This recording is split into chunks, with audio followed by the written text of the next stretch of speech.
O rebaixamento da categoria Sub-20 do Internacional no Campeonato Brasileiro vai gerar uma treta interna tremenda, porque conselheiros de oposição se reúnem para pedir relatórios do trabalho realizado no CT do Parque Gigante e também, mas principalmente, em Alvorada. Enquanto isso, uma reunião entre as torcidas organizadas e a Brigada Militar coloca a banda contra o Fluminense na próxima quarta-feira pela Copa do Brasil. Mas a cirurgia de Ivan bem sucedida e agora o prazo para o goleiro retornar às atividades. E ainda, Alan Rodrigues já conversa com os companheiros no vestiário. A gente vai falar sobre tudo isso, então tu sabe.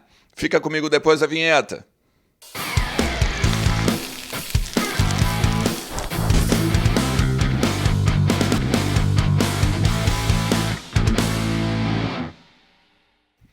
Fala Colorado, fala Colorada, como é que vocês estão? Tudo certo? Tudo beleza? Bora lá, vamos falar do Internacional, atualizar as informações do nosso clube, entender um pouquinho do que está acontecendo nos corredores do Beira-Rio, também no CT Parque Gigante, na Morada dos Quero-Queros, a casa da nossa base lá em Alvorada, tudo sobre o Inter tu encontra nos conteúdos aqui do canal. Fica comigo até o final do vídeo, te inscreve, vem fazer parte desses mais de 66 mil amigos que a gente tem por aqui. Nossa meta, 70 mil até o final do ano. Porque agora o segundo semestre o bicho vai pegar, né? Copa do Brasil, Copa Libertadores. Se a gente melhorar no Campeonato Brasileiro, pode ter também uma coisinha bem bacana aí no Nacional, né? Quem sabe, no mínimo, uma vaga para Libertadores. Enfim, tem muito para falar do nosso Inter por aqui. KTO.bet.br e a Liga do Milhão bombando. Ó, nessa madrugada, velho, fiz uma oddzinha 16, coisa mais linda. E o pai tá on demais na Liga do Milhão dos influenciadores. Devo estar tranquilamente entre o top 10 Brasil, tá?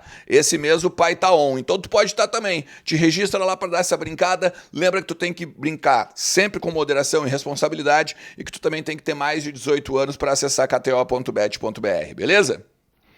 Bom, a notícia é a seguinte, ontem, quinta-feira, iniciou a venda, né, o check-in, na verdade, dos ingressos para Inter e Fluminense. Primeira partida da Copa do Brasil agora na próxima semana, próxima quarta-feira. E as vendas estão bem e tal, check-in, aquele normal de tudo, de todo jogo, não só grande, mas decisivo, né? Com bastante procura, pessoal da carteira vermelha, o pessoal que não paga ingresso. Só que tem uma particularidade interessante para esse jogo, tá? A banda popular, ela estava suspensa por conta de alguns ocorridos fora do estádio Beira-Rio, brigas no centro de Porto Alegre, brigas também ali no Fernandão, e o Ministério Público, junto com a Brigada Militar, proibiu a banda no último final de semana, no jogo de domingo contra o Ceará.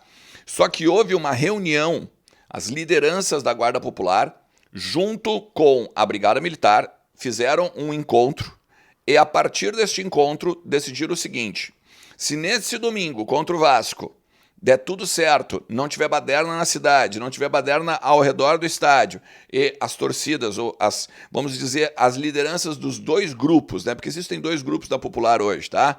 Se comportarem, a banda então está liberada para quarta-feira. E aí a própria Popular se colocou como uma espécie de pacto, né? Dizendo que não vai haver nenhum incidente, e aí então eles vão poder apoiar o Internacional com tudo que o time do Roger Machado merece, principalmente até por conta dessas 3 vitórias do Campeonato Brasileiro, possibilidade inclusive de ganhar do Vasco agora no final de semana, subir mais um pouco na tabela, né? Buscar uma classificação um pouco melhor. O Inter muito mais próximo hoje do G6 do que do Z4, né? Um ambiente que não é nosso, a gente sabe disso há muito tempo, tá?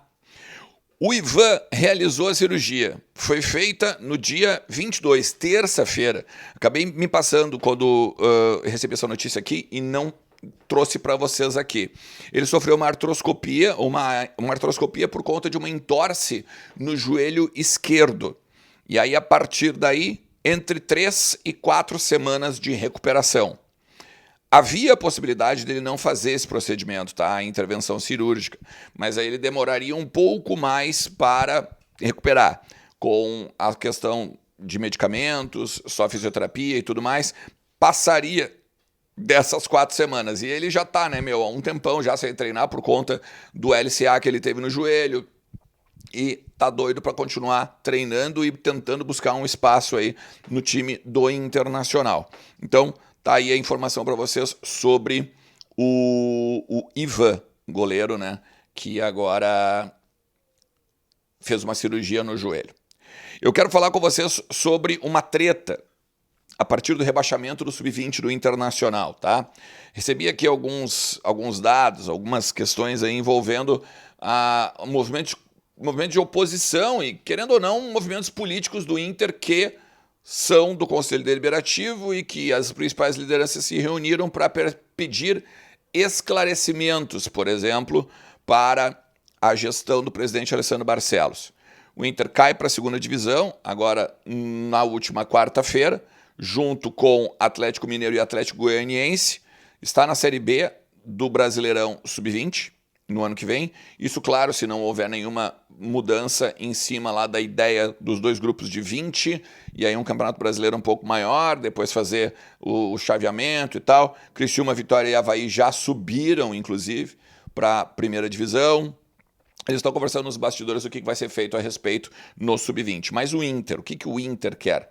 Assim, ó, o movimento Tradição Popular, o movimento Inter Maior, o movimento Aliança Colorada, o movimento Sangue Colorado, o movimento DNA Colorado, o movimento Intergrande e o movimento União Colorada, eles enviaram um pedido de... olha, é bastante coisa, tá? São documentos e relatórios a respeito do trabalho na base. Olha só, é um protocolo para que haja uma reunião extraordinária em que o presidente Alessandro Barcelos, o alemão Milano, né, o Luiz Caldas Milano Júnior, que é o diretor-geral da base, e também outros players do futebol, apresentem os relatórios da consultoria Double Pass, lá atrás, né, que era a consultoria que foi a belga, que foi contratada para fazer uma espécie de mapeamento da base, e que este trabalho foi interrompido com a chegada do Gustavo Grossi. O Gustavo Grossi botou tudo do lado da Double Pass e fez o seu trabalho, seu relatório, a sua organização da categoria de base conforme o seu modelo de trabalho. A partir disso, existe um relatório também do Gustavo Grossi. E esses 2 relatórios eles não teriam sido de conhecimento dos conselheiros. E eles querem, então, saber o que aconteceu. Inclusive, com a assinatura e a inclusão do estudo técnico feito nos CTs pelo Brasil, aí, que o Gustavo Grossi teria feito. Mas, né, eles querem o detalhamento das contratações dos jogadores. Por quê? Porque tem muito jogador que está chegando, por exemplo, na terça-feira no aeroporto Salgado Filho e quarta-feira está jogando. Quando que em vez de... Claro, eles são reforços? Sim, são reforços, mas os caras não têm conhecimento nenhum do clube, não têm conhecimento nenhum do modelo e tem muita gente apontando isso. Pô, esse cara aqui deveria ter tempo para treinar, esse cara aqui deveria ter tempo para conhecer o seu modelo de jogo e tudo mais. Eles querem os custos de cada jogador, os clubes de origem, os empresários, inclusive, né? E as condições de aquisição, empréstimo, compra, percentual e tudo mais. Também a reunião extraordinária ela é pedida para depois dos jogos contra Fluminense e Flamengo. Não é agora. Ou seja, justamente para foco nos confrontos e o tempo que a gestão pode ter também para encaminhar e reunir toda a documentação pedida. Logo, vou voltar a dizer, a gente vai ter o segundo jogo no dia 20 de agosto.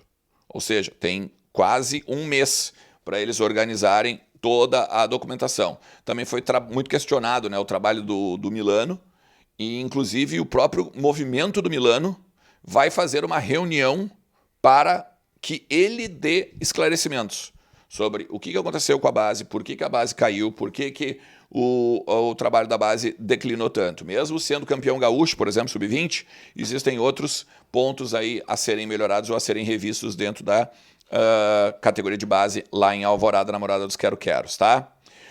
Enfim, vale a pena a gente ficar de olho nisso aqui, porque, claro, né? Eu acho que isso também é papel dos conselheiros, observar tudo o que aconteceu, principalmente essa questão, né, de jogador, contratos, tempo de vínculo, empresário, percentual que comprou e tudo mais. Tá? Fica aqui, eu vou passar para vocês também conforme eu tenha mais informações, tá?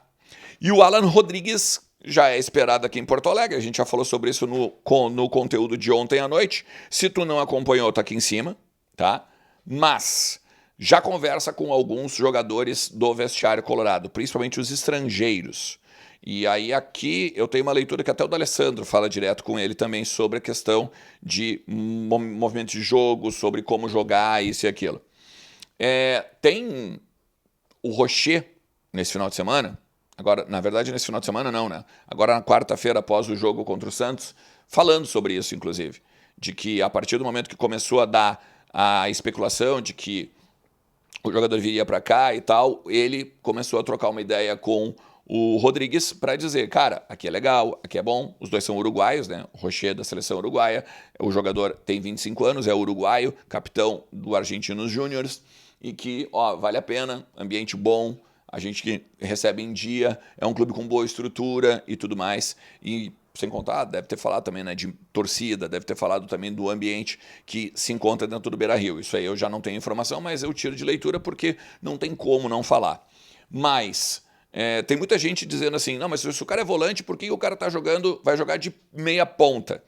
Eu vou tentar mudar. Eu tenho sempre usado o exemplo de que ele vai fazer o papel ali do Maurício, do Tabata, né, na linha de 3 e tal. Cara, se a gente pegar os últimos jogos dele, ele tem jogado muito mais no ataque. Até tem o Futuri, tem uma análise, tem outras análises de como joga o Alan Rodrigues no YouTube, no próprio YouTube, tá? E ele hoje, ele é um box-to-box, sim, mas ele tem muito mais, ele é muito mais Arangues, por exemplo, do que Bruno Henrique, ou do que um volante mais de contenção.